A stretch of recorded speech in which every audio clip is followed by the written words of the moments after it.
Assalamualaikum warahmatullahi wabarakatuh. Di sini saya akan menjelaskan perbandingan podcast dan radio. Yang pertama, kelebihan podcast.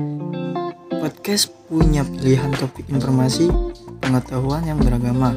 Kedua, tidak ada iklan yang berlebihan. Ketiga, fleksibel. Ketiga, gratis.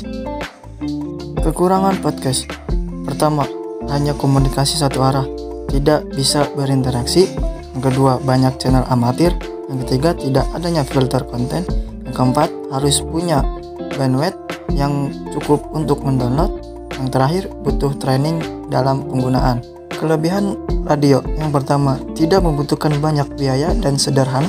Kedua, dapat diakses dengan mudah dan dapat didengarkan. Yang ketiga, secara offline tanpa koneksi internet. Yang keempat, dapat digunakan untuk mendengarkan siaran jarak jauh. Yang kelima, lebih praktis dan fleksibel. Yang keenam, menjangkau daerah dengan akses sinyal yang minim. Kekurangan radio, tidak ada gambar visual dan hanya berbentuk suara. Yang kedua, siaran tidak dapat diulang kembali. Yang ketiga, terkesan jadul dan kurang diminati oleh anak muda.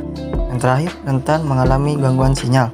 Perbedaan podcast. Podcast media siaran menggunakan audio yang dapat diputar kapan saja oleh pendengarnya.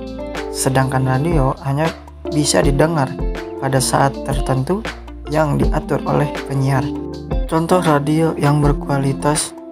Yang pertama, Prambors Radio, Rock FM, Bahana FM, Pamel Radio.